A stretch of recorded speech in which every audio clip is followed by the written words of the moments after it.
This is The Scoop for Tuesday. I'm Josh Holton with the WMNF News headlines. It's Election Day in Florida, but many people might not realize it. Local candidates are on the ballot in some places like Pinellas County. Plus, Republicans are voting in their party's presidential preference primary, even though former President Donald Trump has secured enough delegates to be the Republicans' presumptive nominee. Becky Rudolph is a new resident of Gulfport who voted at City Hall when polls opened this morning. She is focused on the local race for city council and did not vote in the presidential preference primary.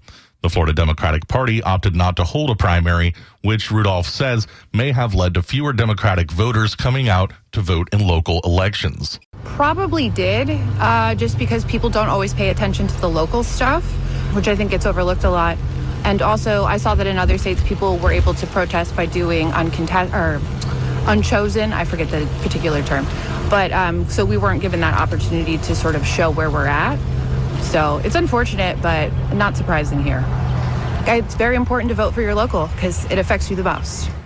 That's Becky Rudolph speaking after she voted this morning in Gulfport. There's one city council race up for grabs there. Your county supervisor of elections website has information about the races and candidates on your ballot. Polls are open until 7 this evening. About 30 students at the University of South Florida protested inside the Board of Trustees meeting at the Tampa campus yesterday. Some of those students began a hunger strike to oppose university investments in companies that are funding Israel's war with Hamas.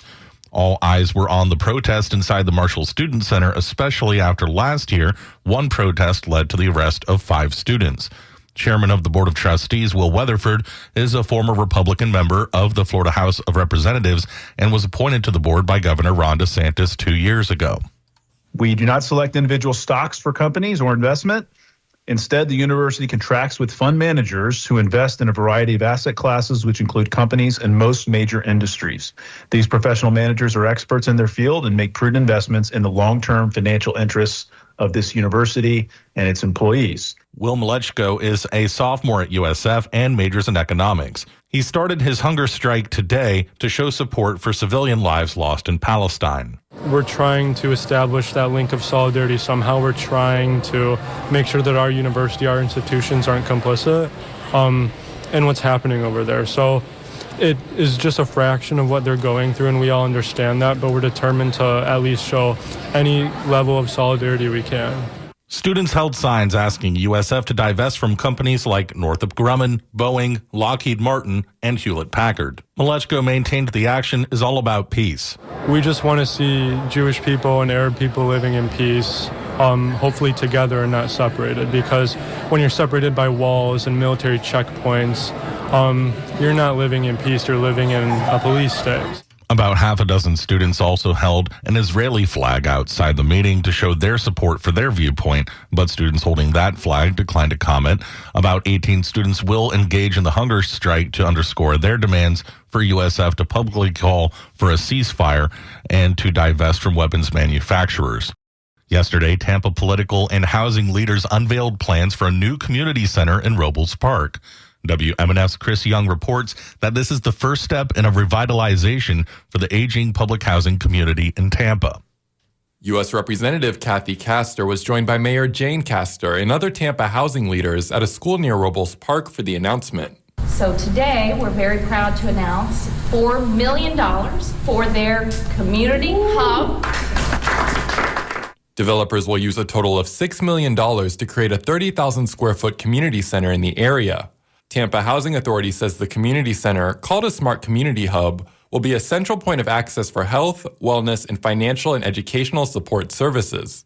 It comes as part of a revitalization of the housing project, which was built in the 50s and is in disrepair. Congressmember Castor got emotional when recalling the progress the city has made in public housing. It was a time when you looked at the public housing projects across Tampa and you said that's not good enough for our neighbors. Michael Randolph is a resident of Robles Park. He advocated for the funding. I'm feeling elated. I'm feeling that here's an opportunity to change the narrative and transform people in Robles Park from what is a dark place to now a bright place. Developers expect construction on the hub and 200 units of affordable housing to begin by the end of 2025. For WMNF News, I'm Chris Young in Tampa. For the weather in the Tampa Bay area, highs today will be in the lower 70s and overnight lows in the upper 40s. I'm Josh Holton with the WMNF News headlines. This is The Scoop, recorded at WMNF Tampa.